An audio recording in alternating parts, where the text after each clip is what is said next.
नमस्कार, मैं हयात दानिश। इस वक्त मेरी मौजूदगी जोकीहाट विधानसभा की काशीबाड़ी गांव में है। यहाँ पर पूर्व मंत्री मंजर साहब से हम मिलने के लिए आए थे, उसका इंटरव्यू के लिए आए थे, लेकिन वो किसी कार्य को लेकर बाहर गए हुए हैं।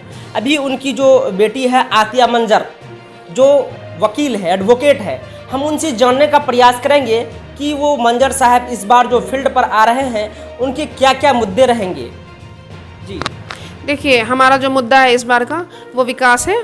विकास का मुद्दा है। नीतीश कुमार जी अगर बनते हैं तो वो बहुत सारे युवाओं को नौकरी देंगे और सबसे महिलाओं को प्रोत्साहन राशि के तौर पे 2 लाख रुपए दी जाएगी रोजगार के लिए और 10-10 हज़ार रुपये दिया जा रहा है। ये सबसे बड़ा मुद्दा है। अगर आप जब आप एक मेल को पढ़ाते हैं तो वो सिर्फ अपना भलाई करता है, लेकिन जब आप एक फीमेल को बढ़ाते हैं, एक आगे बढ़ाते हैं, तो आप पूरे परिवार को आगे बढ़ाते हैं। आप एक कौम को, आप एक समाज को, आप देश को, हर चीज़ को आगे बढ़ाते हैं। तो इस बार का सबसे बड़ा मुद्दा है कि महिलाओं को आगे किया जाए, युवाओं को आगे किया जाए, युवाओं के प्रति काम किया जाए। देखिए, एक से एक दिग्गज लोग नीतीश कुमार के पास पहुंचे, लेकिन उनको टिकट नहीं मिला, लेकिन मंजर आलम को बुला करके टिकट दिए। इस संबंध में क्या कहेंगे? जी, मेरे फादर का व्यक्तित्व सिर्फ यहाँ की जनता नहीं जानती है कि वो कितने ईमानदार हैं, ये पार्टी तक, ये पूरे बिहार के लोग जानते हैं कि वो एक बहुत अच्छे नेता हैं। और नीतीश कुमार जी ने वादा किया था कि मैं आपको ही टिकट दूंगा, तो बहुत सारे लोग लगे हुए थे लेने के लिए, जैसे आपके पूर्व सांसद भी लगे हुए थे, लेकिन इससे कुछ नहीं होता है। नीतीश कुमार जी अपने वादे के पक्के हैं, वो जो कहते हैं वो करते हैं। इसी के बेसिस पे उन्होंने, और सर्वे के बेसिस पे उन्होंने मेरे फादर मंजर आलम जी को टिकट दिया। देखिए, यहाँ पर कुछ विपक्षी लोग हैं, जो आपके विपक्षी हैं, वो कह रहे हैं कि मंजर आलम कुछ भी नहीं किया जोकीहाट के लिए, उसके जो वोट करेंगे लोग किस मुद्दे पर करेंगे? कैसे नहीं किए हैं? उन्होंने जितना काम किया वो तो सराहनीय है। उन्होंने रोड का काम किया, उन्होंने शिक्षा का काम किया, उन्होंने बिजली का काम किया है, उन्होंने वृद्धा देने का काम किया। सारा योजना उन्हीं का है। जो आरक्षण आप कहते हैं, अत्यंत पिछड़ा वर्ग का आरक्षण, वो मेरे फादर ही द्वारा किया गया। आज इतने लोगों को, कुल्हिया समुदाय को खासकर जो जॉब मिल रहा है, उसका जो रीज़न है, उसका जो क्रेडिट है, वो मेरे फादर को जाता है। और आप क्या काम चाहते हैं एक नेता से? देखिए, यहाँ के जो विपक्षी लोग हैं, खासतौर से तस्लीमुद्दीन के परिवार के लोग आपके पिताजी पर आरोप लगा रहे हैं कि वो अपने 5 साल के कार्यकाल में जोकीहाट को कुछ नहीं दिया। क्या कहेंगे? देखिए, जो विपक्षी है वो तो भ्रम फैलाने का काम करते ही हैं, और वो ये बात ना ही बोले तो बेहतर है। जो एक ही परिवार से बार-बार एक ही परिवार से लोग आते हैं, 50+ साल से एक ही परिवार से लोग शासन कर रहे हैं जोकीहाट में। तो मैं यहाँ की जनता से बस ये सवाल करना चाह रही हूँ, यहाँ के युवाओं से ये सवाल करना चाह रही हूँ, क्या हम लोग उनके गुलाम हैं? क्या हम एक ही परिवार के गुलाम हैं? क्या हमारे अंदर इतनी पोटेंशियल नहीं है कि हम हर घर से युवा सोचे, या जो हमारे बाप दादा या चाचा हैं वो सोचे कि वो भी कंटेस्ट कर सकते हैं यहाँ से? देखिए, मेरे फादर बहुत सारा काम किए हैं, जैसे कि अत्यंत पिछड़ा वर्ग के लिए जो आरक्षण मिला है हम लोग को, जो इसमें कुल्हिया समुदाय भी आता है। इससे देखिए कितना लाभ हुआ है आज के जनरेशन को, चाहे वो अमीर हो चाहे वो गरीब हो, हर घर में नौकरी लगा है। आप जैसे अभी टीचर का जो जॉब हुआ है, उसमें कितने लोगों का जॉब हुआ है? सारी महिलाओं को जॉब लग गया लगभग। हर दूसरे घर में आप देखेंगे एक टीचर है, और बहुत सारा ऐसा जॉब है जिसमें लोगों को लाभ मिला है, या मेडिकल के क्षेत्र में है। और नीतीश कुमार जी इतना काम कर रहे हैं। आप देखिए कि हमारे अररिया में एक गवर्नमेंट मेडिकल कॉलेज बनने जा रहा है, बिहार में एम्स बन गया है, एक्सप्रेसवे बन गया, और पूर्णिया एयरपोर्ट बन गया। ये सारा चीज़ नीतीश कुमार जी का किया हुआ है। और मेरे फादर रोड, बिजली, पानी, जब वो थे, ये सारा काम उनका किया हुआ है। तो उन्होंने बहुत काम किया है। वो हमेशा काम के प्रति बहुत आगे रहते हैं, वो लोगों की भलाई के बारे में सोचते हैं। और वो इस बार आते हैं 25 से 30, तो इस बार भी वो विकास ही करेंगे। और इस बार तो बेसिक कम्युनिटीज़ तो जो है वो तो वो करेंगे ही। उसके अलावा वो आगे का जो काम है, जो मेन, जो अभी का जनरेशन का जो मेन मुद्दा है कि युवाओं को हम ठीक कर सकें, युवाओं को प्रोत्साहित कर सकें, महिलाओं को रोज़गार दे सकें। जैसे हम कहते भी हैं कि इस बार अगर जीतते हैं तो 2 लाख रुपए मिलेगा काम करने के लिए, तो बहुत सारा काम किया जाएगा। देखिए, अभी एक तरफ एक और कैंडिडेट है जो AIMIM की कैंडिडेट है, लेकिन यहाँ पर जोकीहाट में टिकट के दावेदार अब्दुल्ला सालिम थे, जो 9 साल उनके लिए मेहनत किए, लेकिन उनको टिकट नहीं मिला। उनका जो टिकट है वो काट कर मुर्शीद आलम को दे दिया गया। इस संबंध में क्या कहें? हाँ, तो इसलिए भी जनता भी नाराज़ है कि एआईएम से टिकट मुर्शीद आलम को मिला, जो एक बाहुबली नेता है जिनका छवि बहुत ख़राब है, उन पे चोरी जैसा इल्ज़ाम उन पे लगा हुआ है।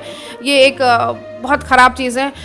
जो हमारा इस्लाम है वो ये कहता है कि आप अगर आप गलत नहीं करते, तो आप गलत को सपोर्ट भी नहीं कर सकते, क्योंकि गलत करना और गलत को सपोर्ट करना दोनों एक ही चीज़ है। दोनों का गुनाह लगभग सेम ही होता है। जिस तरह आप कुरान पढ़ते हैं, अगर आप कुरान पढ़ रहे हैं या कुरान सुन रहे हैं, दोनों में सवाब लगभग सेम ही होता है। अल्लाह ताला कहते हैं कि आप जिस तरह सुनते हैं, उसी प्रकार से अगर आप कुछ काम गलत करते हैं या गलत को साथ देते हैं, तो दोनों में आपको गुनाह होगा।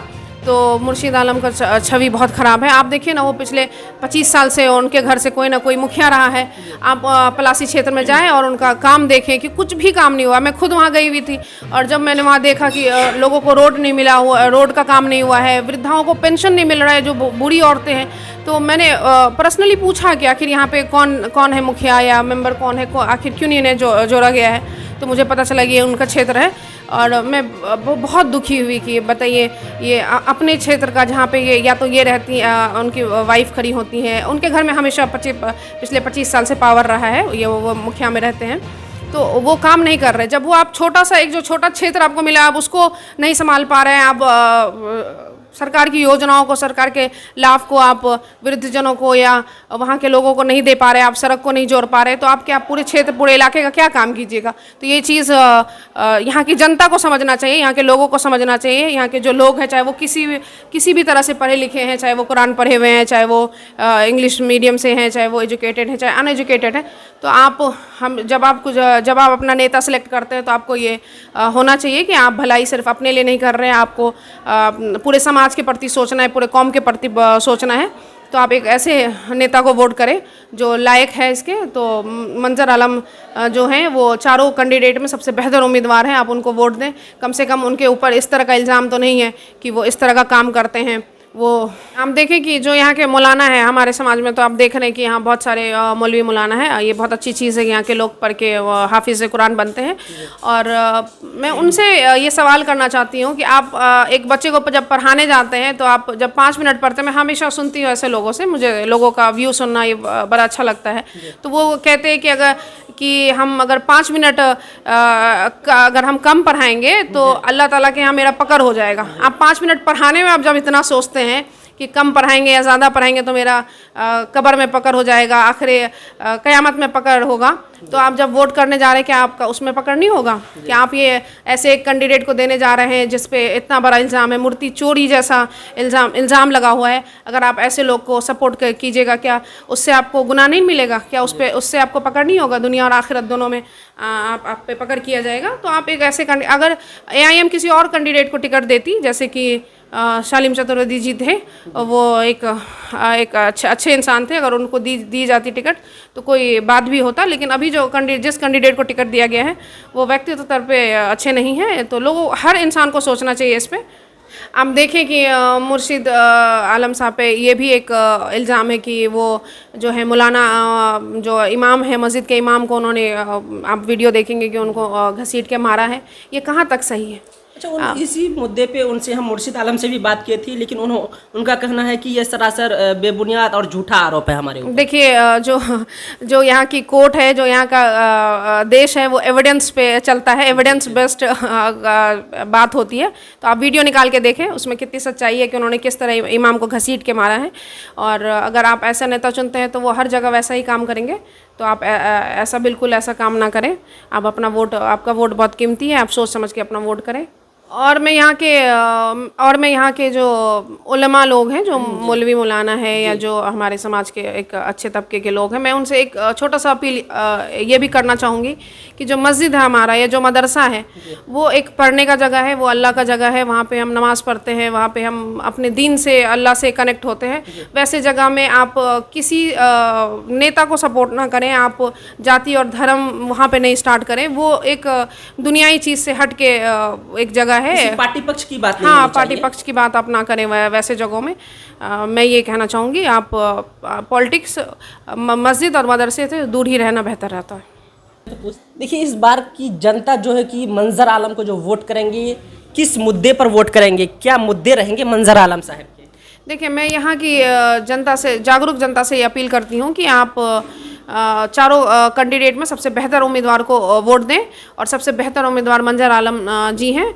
आप क्रमांक संख्या 1 पे ईवीएम पे जाएं और उनको तीर छाप पे बटन दबा के वोट दें।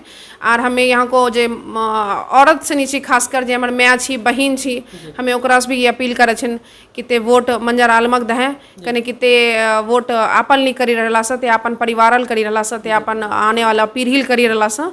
एकरा से बढ़िया नेता तोरा कोई नहीं मिलतू।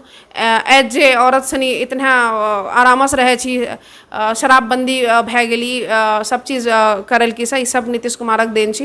तो नीतीश कुमार 10,000 टाका करिक दिलकू तोरा सनी का, फिर 2 लाख टाका देतू। एकरा से ज़्यादा मदद आज तक न कोई सरकार कल औरता का न कहियो करते।